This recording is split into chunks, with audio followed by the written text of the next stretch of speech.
হাইকোর্টের দেয়া ২০১৮ সালে যে তাদের চাকরি অ্যাবজর্পশনের যে রায়টি সেটি বহাল থাকলো এবং তাদের চাকরি নিয়োগ দিতে এখন আর কোনো বাধা থাকলো না। ২০১৭ সালে রিট পিটিশন কেন দায়ের করছে সেজন্য পরিবহন পুল তাদের যে সামান্য বেতন দিত সেই বেতনটাও বন্ধ করে রাখছে গত ৭ বছর।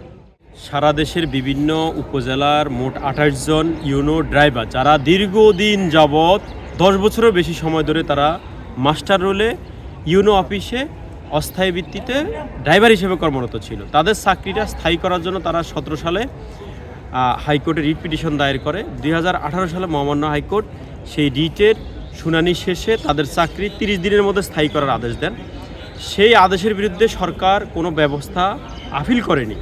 ৩ বছর পরে আমরা আদালত অবমাননার মামলা দায়ের করলে হাইকোর্ট ৩৬৬ জনের নতুন নিয়োগ সার্কুলার স্থগিত করে দেয় এবং আদালত অবমাননার রুল জারি করে পরিবহন পুলের বিরুদ্ধে।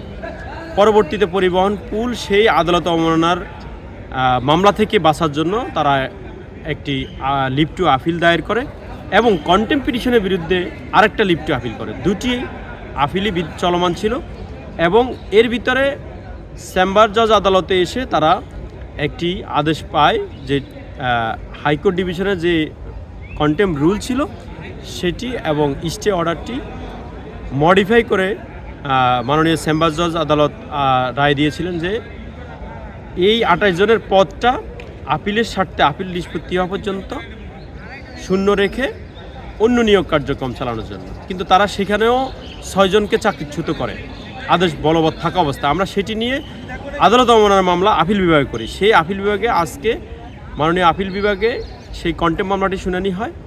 শুনানিতে সাথে দুটি civil petition for leave to আপিলকেও একসাথে শুনানি হয়। সেখানে মাননীয় আপিল বিভাগ civil petition for leave to appeal যে দুটি আমাদের হাইকোর্টের রায়ের বিরুদ্ধে অর্ডারের বিরুদ্ধে করেছে সেই দুটিকে ডিসমিস করে দিয়েছেন, খারিজ করে দিয়েছেন। তাতে হাইকোর্টের দেয়া ২০১৮ সালে যে তাদের চাকরি অ্যাবজর্পশনের যে রায়টি সেটি বহাল থাকলো এবং তাদের চাকরি নিয়োগ দিতে এখন আর কোনো বাধা থাকলো না।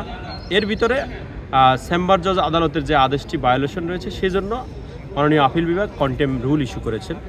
তো পরিবহন পুল কমিশনার, পরিবহন সড়ক ডাইরেক্টর এবং ৬টি জেলার জেলা প্রশাসক সহ সংশ্লিষ্ট ইউনোদেরকে সেই কন্টেম্প নোটিশটি পাঠিয়েছেন, তারা সেটি জবাব দিবেন। আর আজকে এই ২৮ জনের মধ্যে একজন এই মামলা নিয়ে দুশ্চিন্তাগ্রস্ত হয়ে তিনি হার্ট অ্যাটাক করে মৃত্যুবরণ করেছিলেন। এবং সবচেয়ে অমানবিক বিষয় হলো ২০১৭ সালে রিট পিটিশন কেন দায়ের করছে সেজন্য পরিবহন পুল তাদের যে সামান্য বেতন দিত সেই বেতনটাও বন্ধ করে রাখছে গত ৭ বছর। আজকে আমরা মাননীয় আপিল বিভাগ থেকে ন্যায় বিচার পেয়েছি। আমাদের পক্ষে মাননীয় আপিল বিভাগের রিটকারীদের পক্ষে শুনানি করেছেন সিনিয়র অ্যাডভোকেট মোহাম্মদ তাজুল ইসলাম সাহেব এবং মোহাম্মদ আলী জিন্না সাহেব। আর আমরা মাননীয় আপিল বিভাগের প্রতি ন্যায় বিচার পাওয়ার কারণে আমরা মাননীয় আপিল বিভাগের প্রতি কৃতজ্ঞতা প্রকাশ করছি।